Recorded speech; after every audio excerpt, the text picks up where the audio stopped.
Welcome everyone to another session of free answer writing program by Vajiram and Ravi. In this month, we are going to see GS1, where we are going to see questions from history, society and geography. We are going to write answers for 5 days a week, Monday to Friday. We are going to see 2 questions on static of GS1 and 1 question on current affairs. You can check out the question on vajiramis.com. You can see the model answer and video discussion over here on YouTube channel. So let's start today's session, where we are going to see history section of modern Indian history from about middle of 18th century until the present, significant events, personalities and issues. Then we are going to see questions on freedom struggle, various stages, important contributions from different part of the country. Let us see the overview of those questions. The very first question is about Battle of Plassey comparing with Battle of Buxar. Over here we are going to see that how Battle of Buxar was the ultimate battle that paved path for the expansion and consolidation of British Empire. The second question is about the status of women. There are certain restrictions for women in 19th century, and for the same there were certain social reform movement. So we are going to see the same in the question. Third question is a current affair based question where we are going to see climate smart agriculture. We are going to see different kind of features of climate smart agriculture as well as the challenges associated with the same. Let us start with the first question. Let's read the first question together. Not the Battle of Plassey, but the Battle of Buxar ultimately paved the way for expansion and consolidation of British Empire in India. Examine. So in this type of question where you have to compare different kind of events, in the introduction you can talk about timelines if it's a history question, and you can also talk about different stakeholders. In the body, we will talk about first Battle of Plassey as a decisive battle. Then we will talk about how Battle of Buxar ultimately paved path for expansion and consolidation. And in the conclusion, you have the opportunity to talk about the impact of the Battle of Buxar. So let's start with the introduction. In the introduction, we can brief about both the battles. The very first battle over here is Plassey. You can talk about how Plassey was fought between British East India Company led by Robert Clive and between the Nawab of Bengal, Sirajud-Dowlah, and it was fought in 1757. Then you can talk about how Battle of Buxar was fought between again East India Company led by Hector Munro versus the Nawab of Bengal, Nawab of Awadh and Mughal Emperor Shah Alam. So this is how you can start with the introduction. You can talk about how this battle was fought in 1764. So this is something in the introduction you can start with. Then in the body, you can start with the significance of Battle of Plassey. Now as we are going to compare this battle with Battle of Buxar, so it's better to start with the certain significant features of the battle in the introduction of the body, which is heading 1.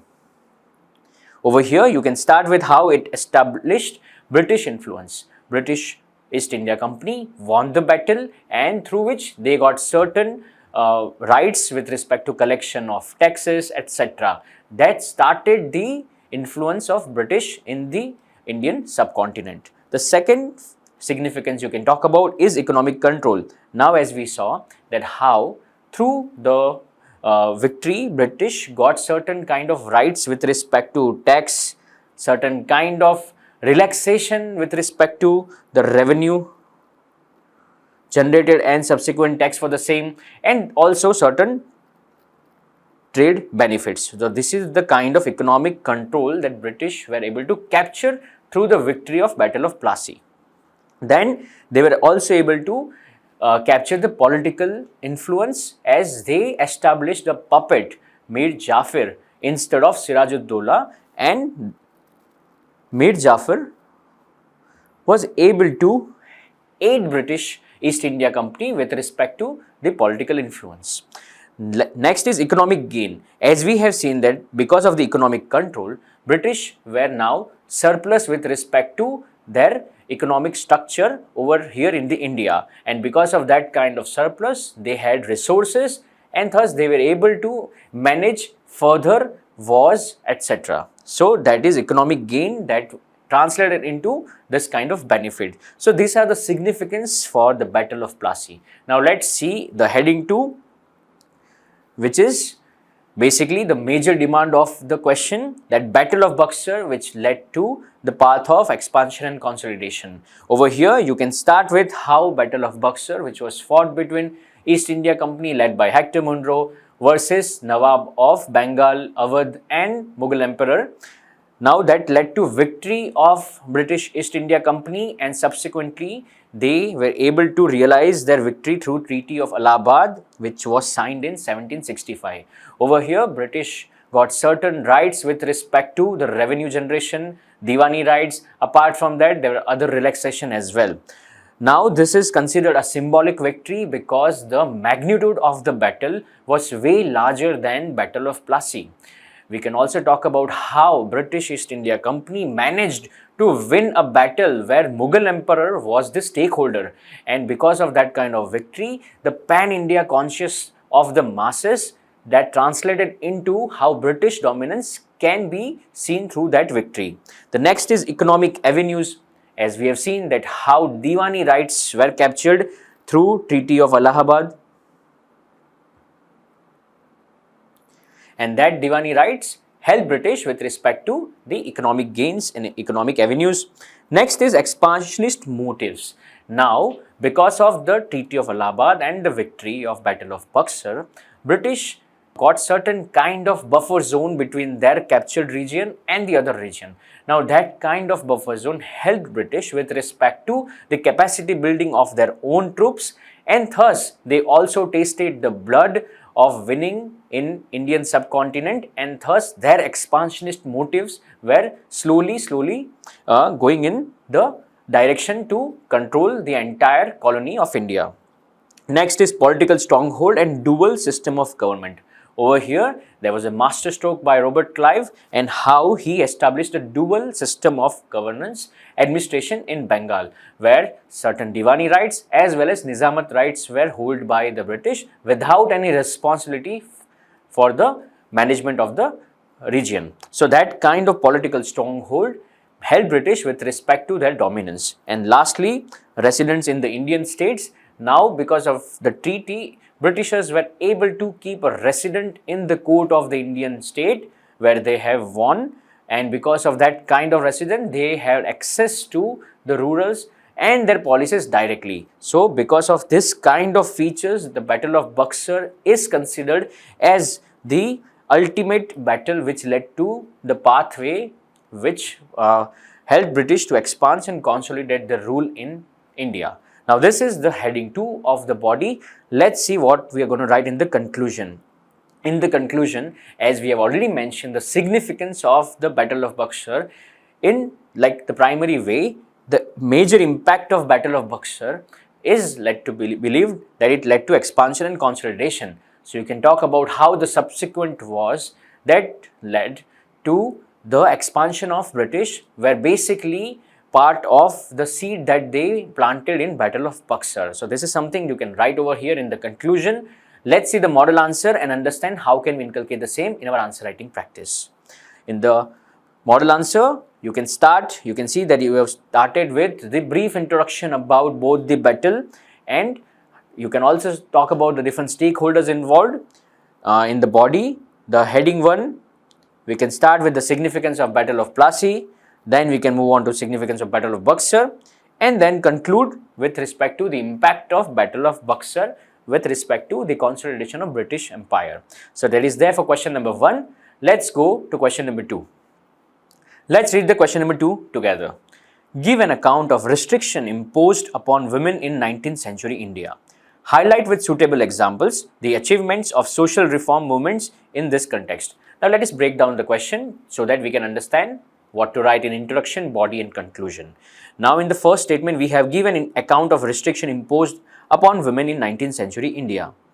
Highlight with suitable examples the achievements of social reform movements in this context.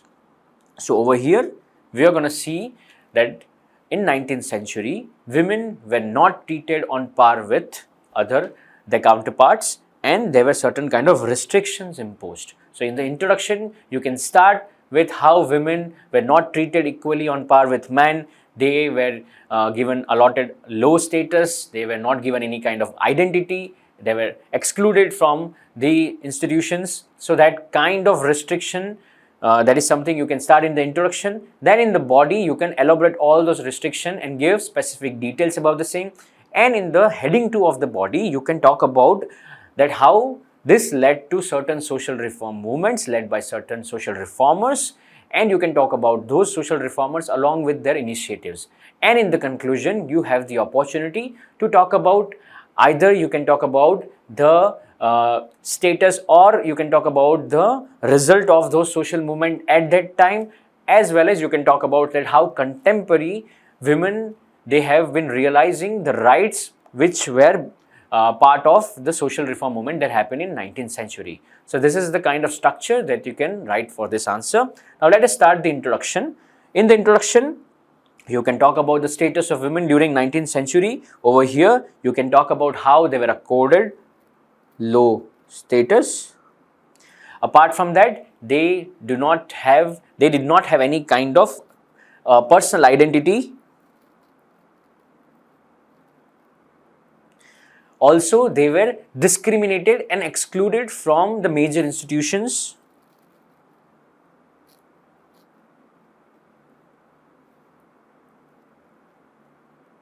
So these are the kind of restrictions that were in place. Now these are the general way to start with. Then in the body heading 1 we will talk about the specific restriction that were in place. So you can give the heading restriction imposed upon women in 19th century India. The very first restriction that you can talk about is denial of education and opportunity. Women, they did not have any kind of opportunity to access the education. They were excluded from the education, and subsequently they were denied further employment as well. They were never given a specific identity apart from the male identity that they had to carry with, either of the father or of the husband. So that is the kind of denial that they faced. The second is regressive social norms and customs. Various religion, they encompass different cultural practices. Those practices were against women's rights, such as sati, parda system, child marriage, etc. Right? So these are the kind of regressive social norms or social evils which were in place that hindered women's empowerment. Next is inheritance. Now, as they were not given any kind of rights, they were also not given the right to property. So you can see that they were denied any kind of inheritance, right? Next is widow remarriage. Even the concept of widow remarriage was a taboo, and because of that women were denied to remarry. And lastly is matters of divorce. We have seen certain instances in the past where during divorce women are not given equal legal status with compared to the men. So these are the kind of restrictions that were imposed in the 19th century against women. Now in the heading 2 we have to cater the demand of the question, which is achievement of social reform movements in this context. So you can talk about achievements of women's social reform movements. The very first you can start with is abolition of sati. We have understood that how Raja Ram Mohan Roy along with William Bentinck were able to pass a law with respect to the abolition of sati in 1829. So in 1829 we saw certain legal codes with respect to abolition of sati, and that started to capture the conscience of Indian masses with respect to banning of practice of sati. The next is prohibition of infanticide. Again, certain legal codes like Bengal prohibition with respect to the female infanticide were realized, and thus there were certain instances where legal provisions were created to ensure that this kind of practices are banned. The next is women education. With respect to women education, we have multiple social reformers. You can talk about Ishwar Chandra Vidyasagar, how he along with Bethune established the very first girl school in 1849. Apart from that, you can talk about Jyotiba Phule, etc. Right? So that is something you can also add over here, that how Savitribai Phule, Jyotibai Phule, they led to they led to certain movements which were catering with respect to women's education. The next is popularizing widow remarriages. Again, we have seen that how Ishwar Chandra Vidyasagar, along with various other leaders, led to empowerment of women through widow remarriages. We have also seen that in 1856, Widow Remarriage Act was passed. Now, we have also seen other social reformers such as Professor D.K. Karve. They also helped with respect to the realization of widow remarriages. The next is opposition of child marriage. Now, over here we have a very famous Parsi reformer, B.M. Malbari. He, along with various other social reformers, led to fight for banning of child remarriage, and for the same we have seen certain legal provisions such as age of consent, etc. So, Age of Consent Act by B.M. Malbari. And lastly is improved position of child widow. We have seen that how Pandita Ramabai led to certain kind of establishment of institutions such as Arya Mahila Samaj, and that helped with respect to the empowerment of child widow. So, these are the kind of social reform movements along with social reformers, certain legal acts and certain timeline that you can provide for this part of the answer. Next, in the conclusion, you have the opportunity to talk about the limitation of the reforms, or you can talk about the impact of those reforms at contemporary times. For limitation of the reforms, you can talk about that how despite the kind of juggernaut effects and the contribution those social reformers had, the Indian society was not exactly in place to ensure that the entire reform movement, the entire liberal ideas are in place so that women, they realize equal rights on par with men. Only during the establishment of our constitution, we come across this kind of equality, but before that, there was no such explicit equality on par with men. You can also talk about how impacted contemporary times. Like you can talk about the condition of women at 19th century. They were not even given equal economic rights such as inheritance, but today we are seeing more than equal political rights, where we are looking for affirmative action with respect to political representation of women. So, this is the kind of paradigm shift that Indian society has brought forward, and that was because of the social reform movements that happened in the 19th century. So, this is something in question number 2 conclusion you can add. Let us see the model answer and understand how can we inculcate the same in our answer writing practice. In the introduction, you can talk about in general the status of the women in 19th century India. Then you can talk about the restrictions. Then you can talk about the achievement. You can list down all the social reform movements along with the reformers. And in the conclusion, you can talk about either the limitation of those reform movements, or you can talk about the impact of those reform movements for the contemporary time. This is all for question number 2. Let's start with question number 3. Now, question number 3 is current affair based question. So, let us read the question together. Climate smart agriculture cultivates resilience in the face of climate change, showing innovation to harvest a future where the planet and its farmer thrive together.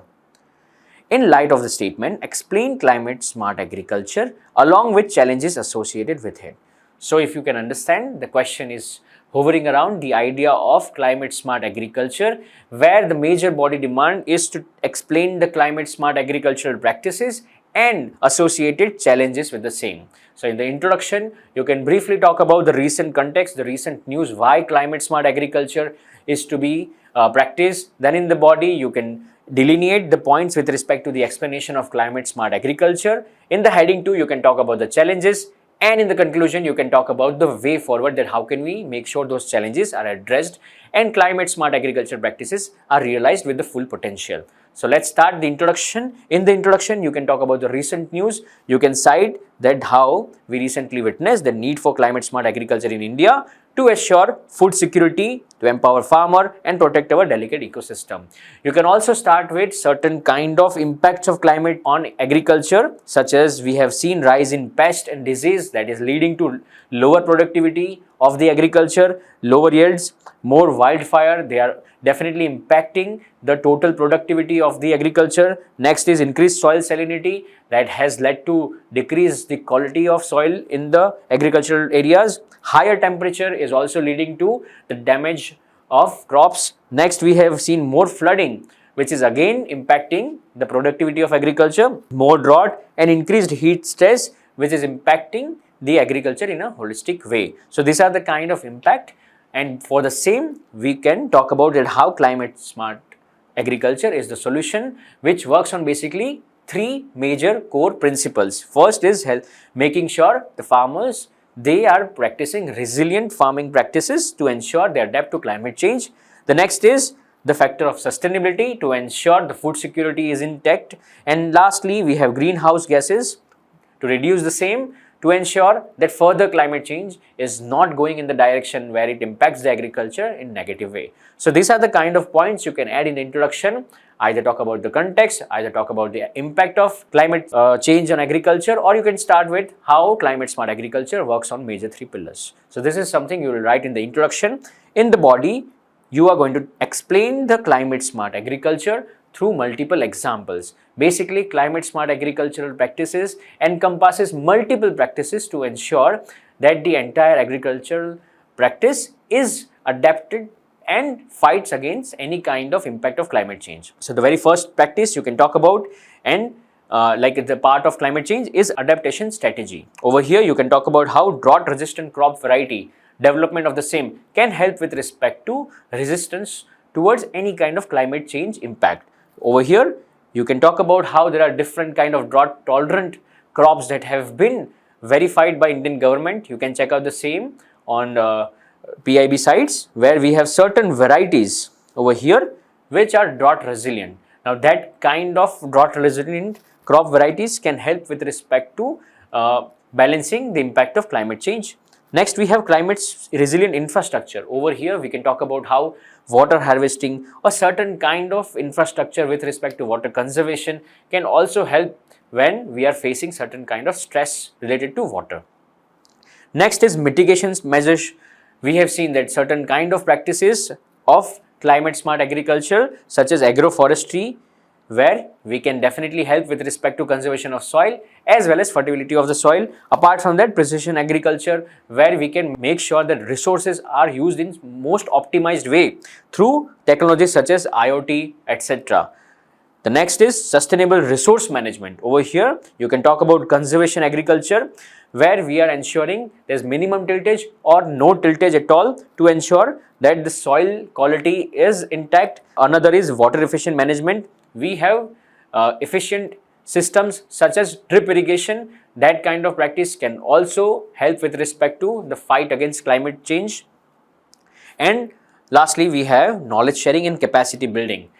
As in, we can talk about how farmer field schools, where different farmers come across and talk about the best practices to ensure that the entire community is getting the best innovation and technology together, and also climate information services to ensure that everybody is able to access, as in everybody, as in the farmers are able to access those crucial information proof points to ensure that their practice is up to date and helps with respect to the productivity and food security.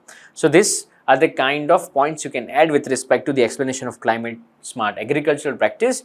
Next, let us see in the heading 2 the challenges associated with climate smart agriculture. The very first is technological and financial barriers. As we have witnessed that how climate smart agricultural practices require certain kind of technology know-how, such as precision farming. You need to have certain kind of implementation of IoT devices, etc. Now those kind of implementation require certain degree of literacy from the farmer's perspective.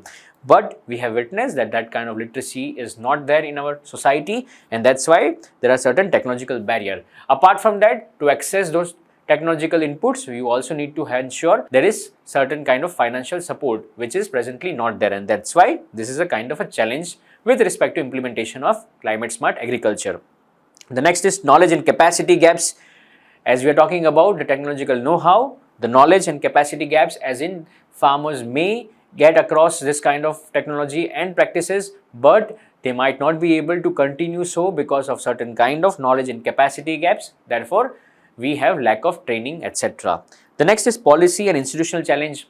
There is no incentive for the farmer to grow the crop with the help of climate smart agriculture in the present policy context, and because of that kind of lack of incentives, farmers, they might not have that kind of excitement with respect to the use of climate smart agricultural practices. The next is market access and value chain.